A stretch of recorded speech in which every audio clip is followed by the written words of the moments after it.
Guys, welcome na naman sa panibagong vlog natin. Ngayon, ang gagawin natin at mag-ready tayo ng food natin. Wala lang, actually, trip ko lang talaga. It's already 12 midnight na po. Sobrang late na sa evening.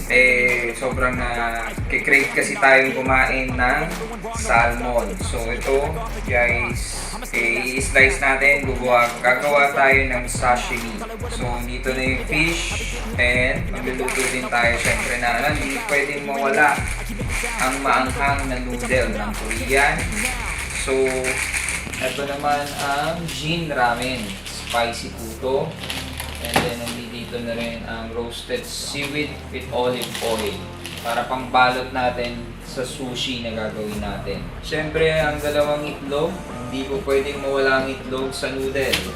Tapos itong paborito ko nito, hindi ko alam kung ano, basta masarap ito. Pag nakita nyo sa kahit anong Korean store, masarap po ito. Maanghang masarap. So, hindi pwedeng mawala yan kasi match din po yan dito pag kinain. Ito, sabi nila ate doon, tikman ko rin daw po. So, titikman natin. Tignan natin later. Para mamaya, syempre, hindi pwedeng mawala ang panghalo natin sa toyo. Walang sashimi kung wala ito. Ang wasabi. So, tara na, simulan na natin ang process. Syempre, una sa lahat, tapon natin ito. Yun. So, yan na. Siyempre guys, hindi pwedeng kasama ito yung balat. Tanggalin natin sa balat.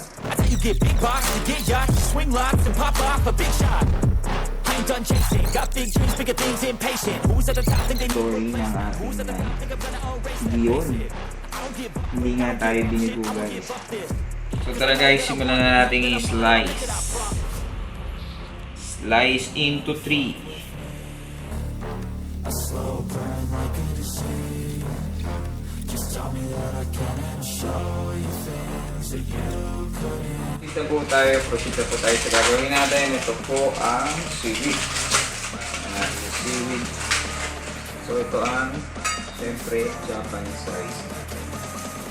Malinis ang aking kamay. Siyempre, kailangan natin ng egg. Siyempre, ang malagkit na rice.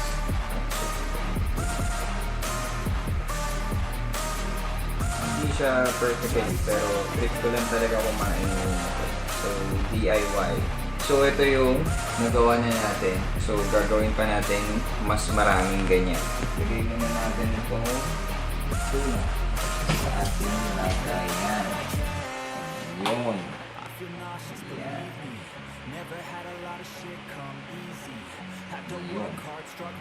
Nga pala guys, ito na ang nagawa natin na sashimi. 44 I think. 44 ang nagawa. Medyo mahaba to sa katotohanan. Mas mahaba yung pagkagawa natin. Unlike do sa mga typically na nakikita natin. Yung order natin. Kaya naman sa mga Japanese restaurants. Kasi homemade po ito. Slice na tayo ngayon na.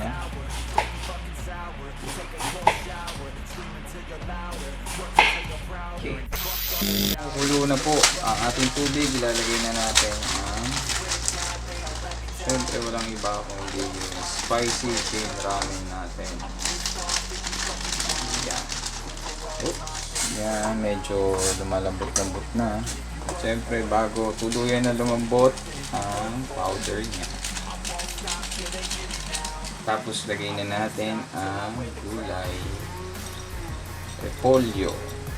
Tapos lagay naman natin ang itlog.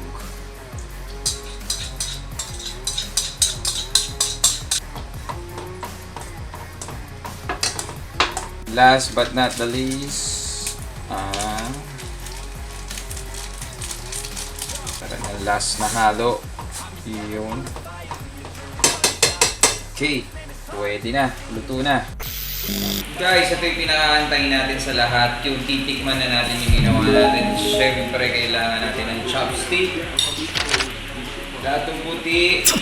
Datong puti soy sauce. Yan. Pero hindi masarap ang ating datong puti soy sauce kung walang wasabi. Yan. Wow. Yun. Haluin natin with yung ginawa natin. Para magulog. Wasabi. Wasabi. Ito na. Tignan natin kung masarap.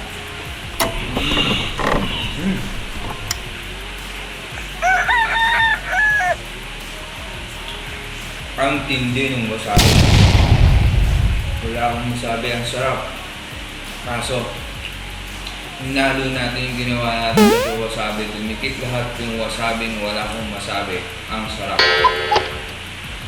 Nakakaluha sa sarap. Siyempre, ang slice natin tuna.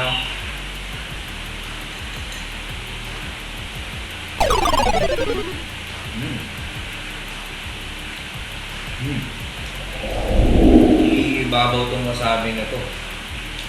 Binili kasi namin to guys, dalawang pagpipilian. Mas expensive tong wasabi na to. At sabi daw nung since lady, mas maanghang daw to. Mas masarap daw, mas maanghang. Mas expensive kasi siya. Niluto naman natin ng gin ramen na spicy.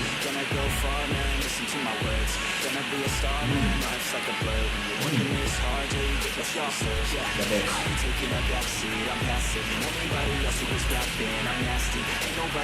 Tapos guys, ito. Yung sinabi ni ate. I think she's the owner. Siya po ata ang owner. Sabi niya, tikman daw po natin. So, let's try to eat this and tingnan natin kung masarap na ito.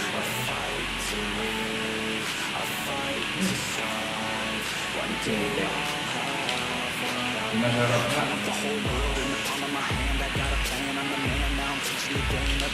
The best din guys, 20 pesos lang to doon sa Korean store.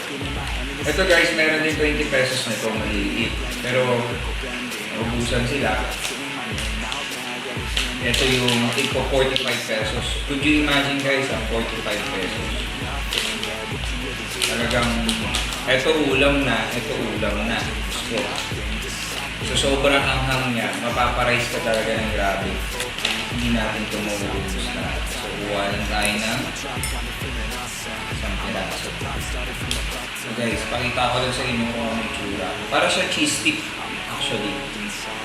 Yeah, para talagang cheese stick siya. Yung itsura niya. Pero napakasarap na ito, talagang very spicy. Talagang mapapakain ka ng todo ng kanin with matching kanin dito. Pwede na kasing ulam to at ito. Pero minamatch ko po ito sa pagkain ko ng gin ramen. Madalas ko po ginagawa talaga yun. Kasi paborito ko to. At i-add on na rin natin ito sa paborito ko.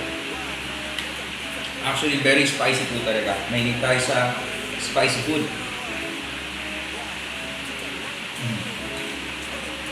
Grabe, mapapaubo ka. Sobrang anghang. And then, imamatch natin to lahat sa inumin natin. Maraming salamat sa mother ko sa pag-aalaga sa akin. Binibili niya kasi ako parati ng aloe vera juice.